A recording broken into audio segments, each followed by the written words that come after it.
This is Humility and Unapologetic Podcast. Hello, everyone. Welcome back to Humility and Unapologetic Podcast. I am your host, Adrian. I'm Johnny. And today we have a special guest, family member, Miss Amber Travis. Hey. And today will be community service with Amber Travis.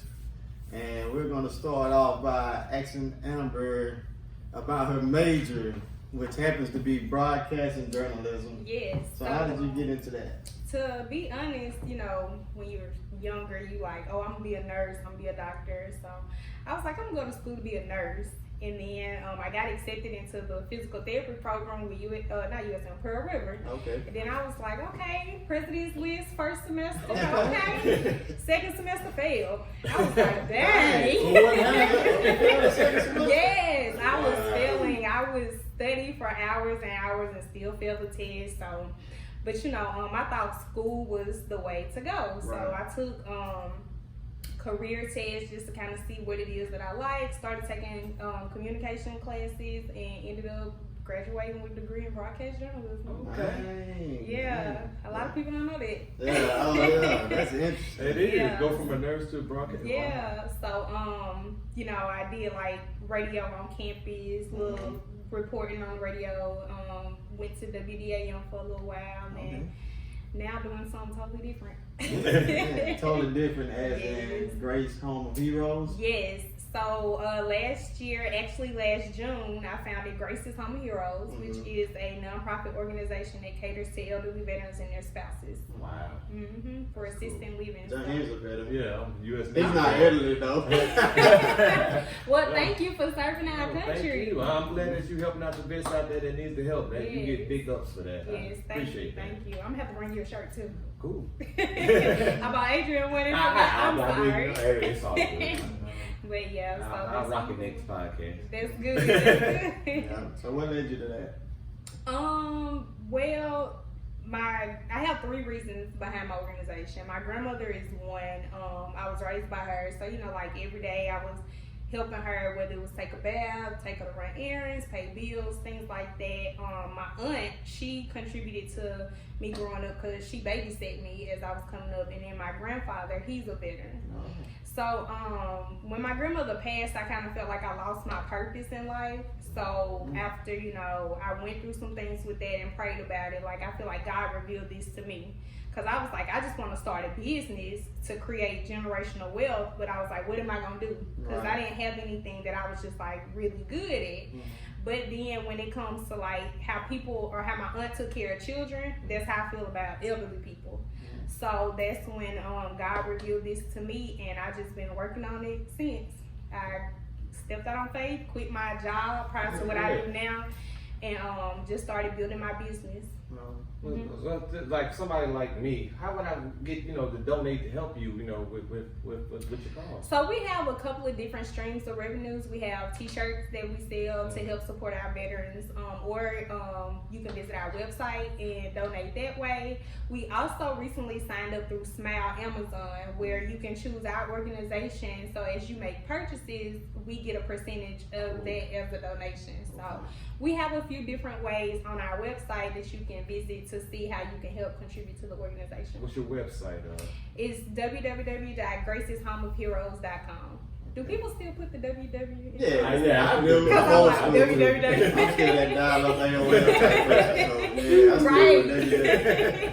But I want to apologize because I just ordered like $200 worth of stuff off That's Amazon. fine. That's fine. Can you go back? No, I don't think you can go back. Oh, man, you know what? And But you can remember it for your future purposes. Because a lot of people order out of Amazon like all the daily. time. Yeah, It's like daily. everything you need. So Yeah. Okay. Well, Yeah. And I think I saw you put that the other day too, and I totally forgot about it. it's okay. It's Listen, okay. listen. We had a meeting yesterday. Our board did, and I just in my spare time I just look like at a lot of different ways that we can do things in our organization. And I signed us up for that and forgot to tell them yesterday.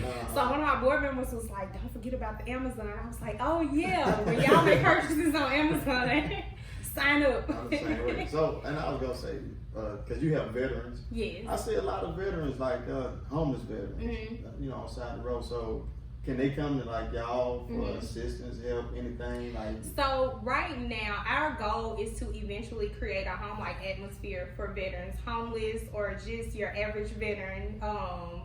Create that home-like atmosphere for them to be amongst other veterans and provide them those resources. Because we haven't reached our ultimate goal yet, we still serve as a resource in the community. So we partner with like the Pine Belt Veterans Task Force group, where there are other veteran organizations where we're able to provide them with employment benefits or financial assistance. So if it's not something that we can help with right now, we're trying to at least point them in the right direction so they're able to get the help that they need. I got you. Yeah, and I saw y'all statement and I can't repeat it word for word, but it was something that Obama said and it resonated with me. Yeah. When I saw that and I was just like, wow. I think a lot of times we, as a whole, we recognize veterans when they're in uniform, or if we know that they're headed out to deployment or they're just coming back. And it's easy for us, like they say, out of sight, out of mind. So it's easy for us to forget that people have served our country and they sacrificed for us. A lot of facilities and organizations, they cater specifically to veterans, but we have to realize like their families are making that sacrifice too. Right. They might not be overseas, but they're having to pack up and move and get adjusted to a new life, or they're without their family member. So we our organization wants not to only cater to those veterans, but their family as well, and let them know that we appreciate their sacrifices just as much. And y'all help them like get counseling like for the ones. So that's also part of the additional organizations that we're with. So if that's not something that we can help with right now, then we're able to at least point them in the right direction and let them know who they can talk to about that. Yeah, and y'all deal with the VA. Yes. So there we have some representatives in our organization that we can direct them to as well. So right now we don't directly have a relationship with the VA, but we have, like I said, people within the Pine Belt Veterans Task Force that serve as a representative that we're able to reach out to if we need to. Yeah. And I see you doing tons of community service as far as not only with veterans and with Grace's Home of Heroes, but just in the community. Yeah, cause like I said, we want to cater to those veterans, but we also want to cater to the community as well and give back to them, whether it's back to school or recently we fed our essential workers, because without them, especially during the pandemic, we can't have any type of normalcy, So I ain't get a plate. You get a plate? I ain't getting no plate. Okay. We got y'all next time. That'll work. So we just want to do different things to continue to serve our communities beyond our veterans as well. So. Yeah, and that's important because, like I say, that's something that this show is all about anyway. Yes. Serving the community. Eventually we'll get out and do the physical work, but right now a word is just as good. Yeah. And someone with experience and someone that's willing and knowledgeable about certain things, we're able for the people that's watching, and they're able to grow from it. And this provides a safe way of being in the community as well, especially right now with us going through that pandemic, and we're just not aware of who we're coming in contact with and those type of things. So this is like the great safe way to provide that feedback and community service. So even within the community service, we also, even though we're going through a pandemic, we're also going through a movement that's being made right now. So I know you're active in that too. What brought you to getting to be active with the movement and everything that's going on? What drove you to want to reach out with that too? Well, one of my favorite pastimes with my granny was going to vote. Like, we would go vote together all the time. Even when I moved away for a while, I would come home just for the day so we can go vote.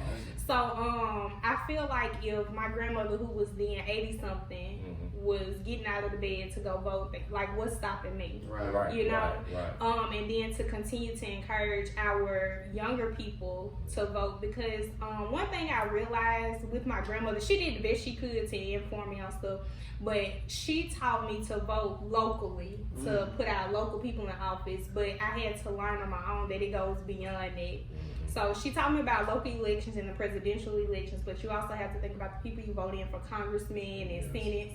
So I thought that was very important to let our young people know about things like that, and that we have to stand up for what's right. And if we want our communities to be better, we have to put in the work. We can't just say, well, I elected you, so I, we have to show them that we care just about, just as much about our communities as they should. Mm-hmm. So that's why I've been active in protests and, trying to get out there and support the Black Lives Matter movement, because it's something that I really do believe in. Yes, me too. Mm-hmm. Yeah, because Black lives do matter. Yes. All lives can matter until Black lives matter. Exactly. Mm-hmm. I think everybody understands it, yeah. but they understand it, but they want to disagree. Right. You know, Right. It's like, I know it's wrong, but this is still what I say. You know, so.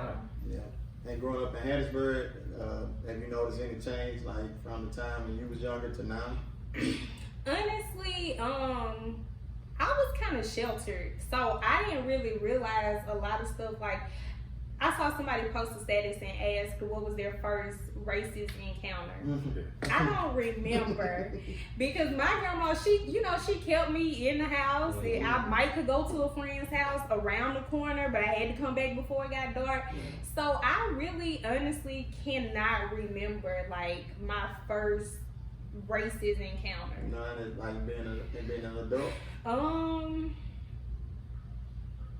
No. Well, mine would probably be.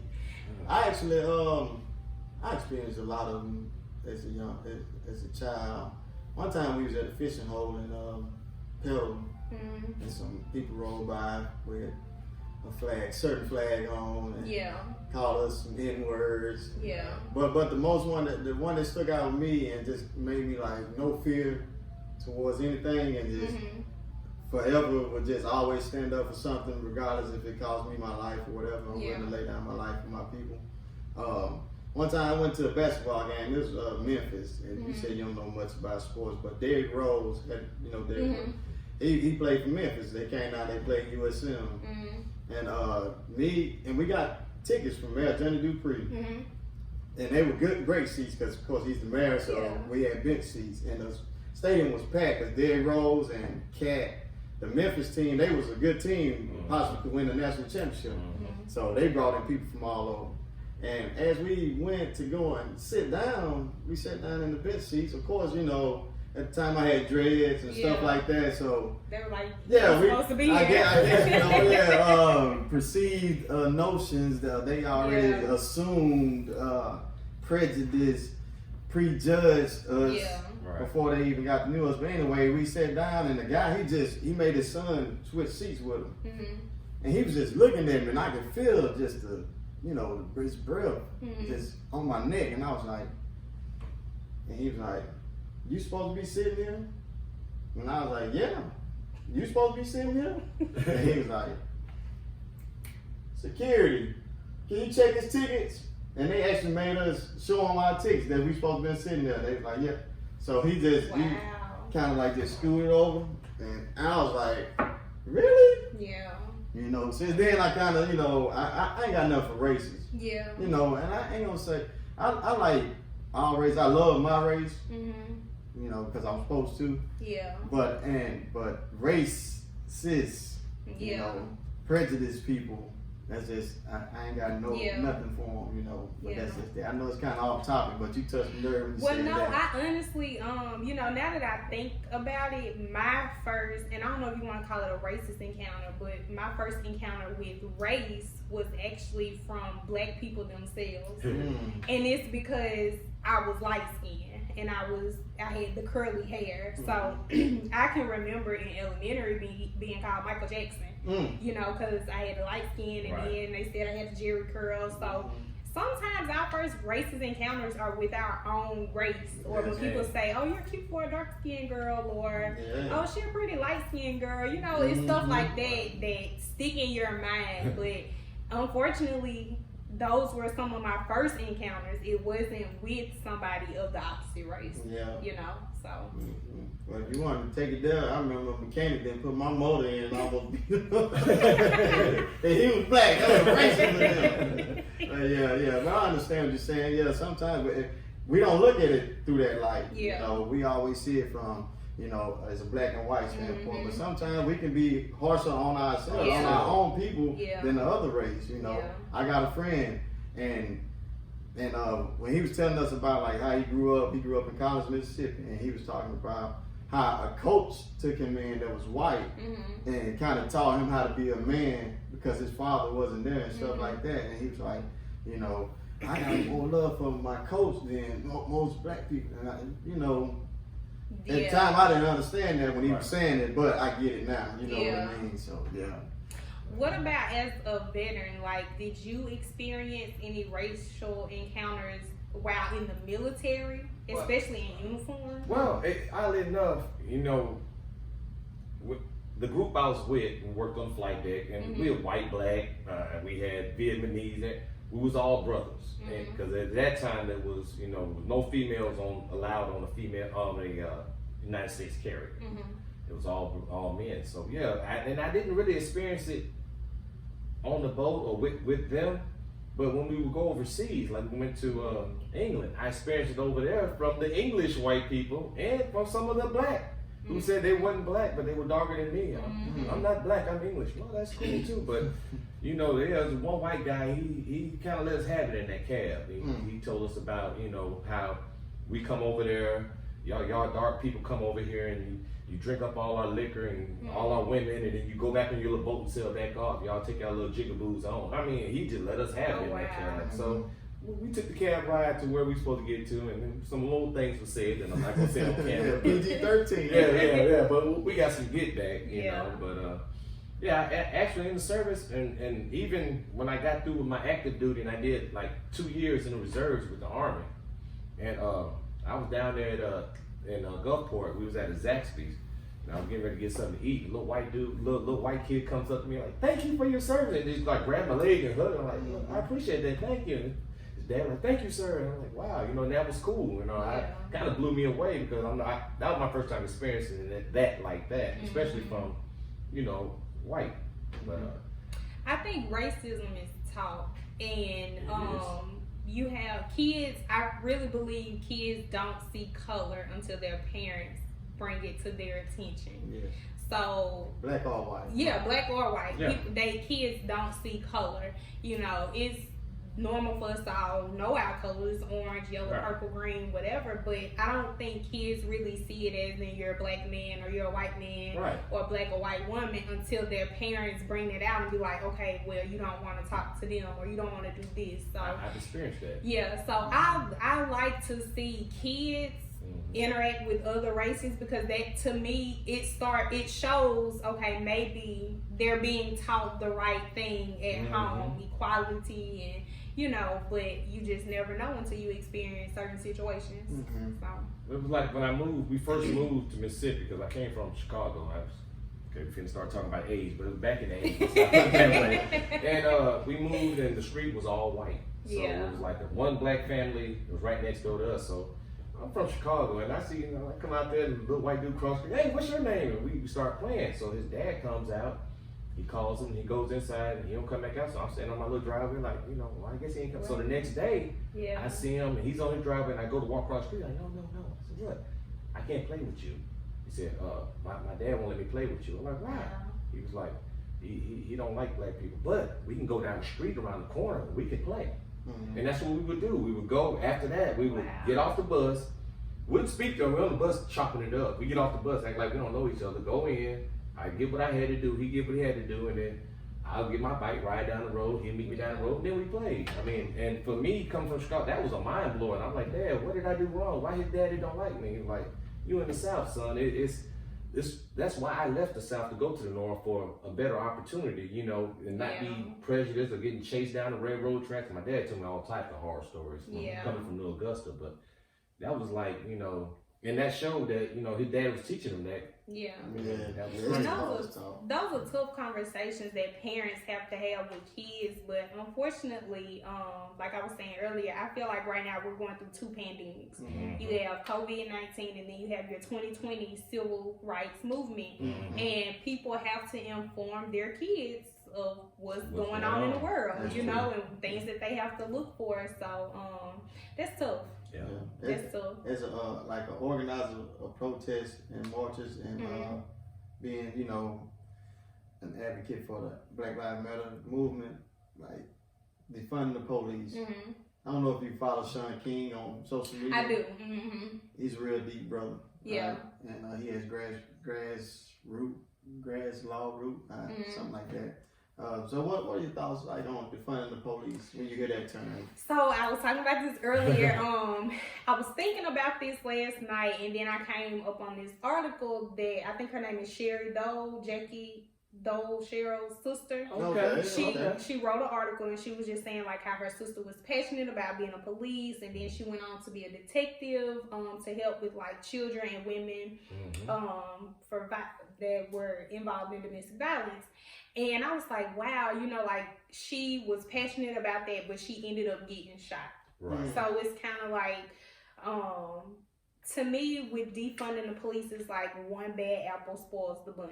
Right. Why should we defund these police officers and take away from their families and how they feed their families because of other officers?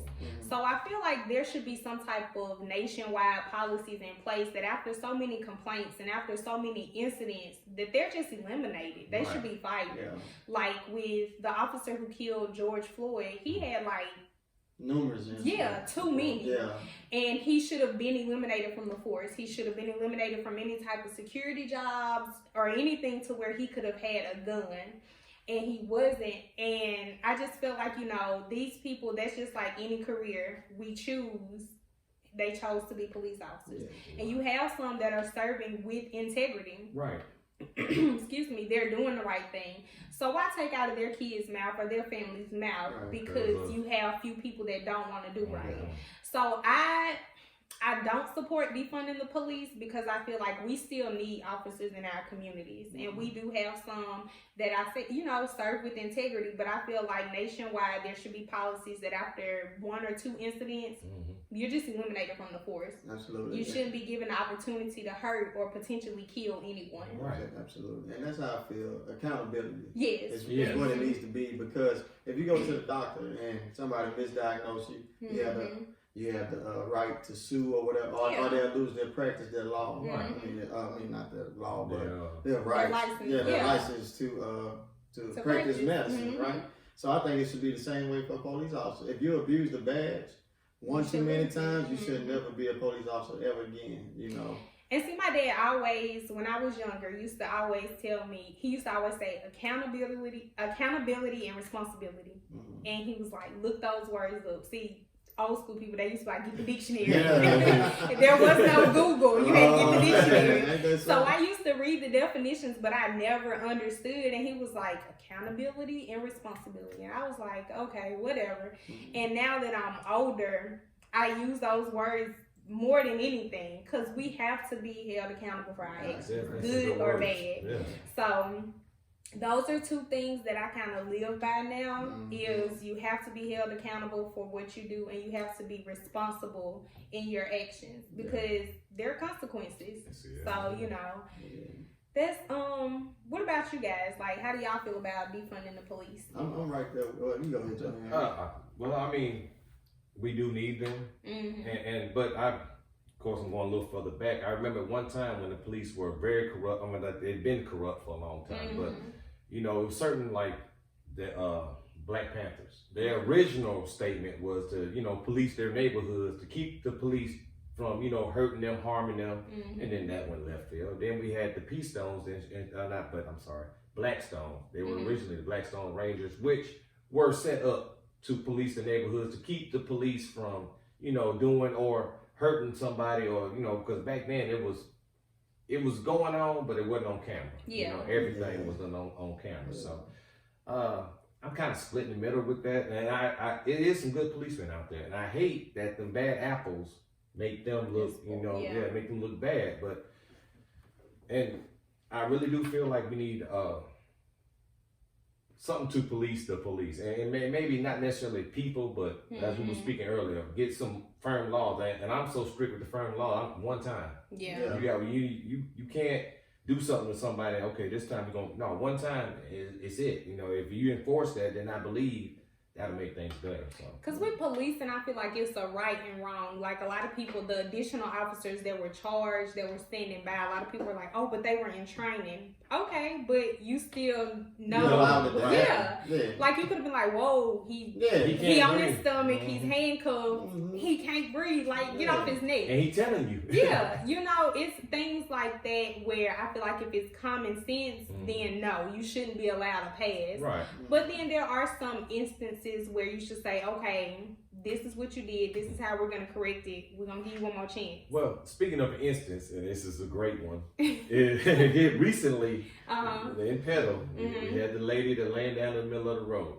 Now, at first, when I first heard it, of course, you know, no, they shouldn't do that. But then I watched the video, and I watched how these cops pleaded. I mean, they were literally like, please, ladies, you know, we don't want to do this. I am so happy you're saying this. We had this conversation because when I first talked to him the first time, I was on 400, like, oh, they drug that woman. I had to go watch it. And then when I watched the video, I was like, they did everything. They tried. They pleaded with her, and I just can't. And then they really just didn't like just. They didn't just drag her. They were trying to pick her up, but she was like still. Right. You know, I had this conversation with somebody else, and I said those same things. And because when you read, it's people's job in journalism as a newscaster, as an editor, to write a caption that's gonna get your attention to read my article. Right. So we read the headline without reading the article, and we went directly to her defense. Right. And so then you watch the video where everything was captured on video, and you're like, okay, now. I think in that instance, the BLM movement was kind of taken advantage of because we're very vulnerable right now with that, and we get upset about that. So we're like, okay, we need to protest against this, and then Petal is already a city where there's a lot of animosity and history. So like, I feel the same way about the video, but somebody told me when we were having this conversation that we were conditioned to still think that like she's right. Like we're conditioned by white people to think that we should feel this way, and we should still stand up for her.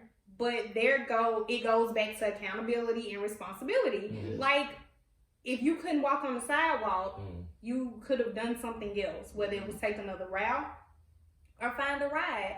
You're walking down the middle of a busy intersection. But that wasn't the first time. And I also saw video of her walking down 49.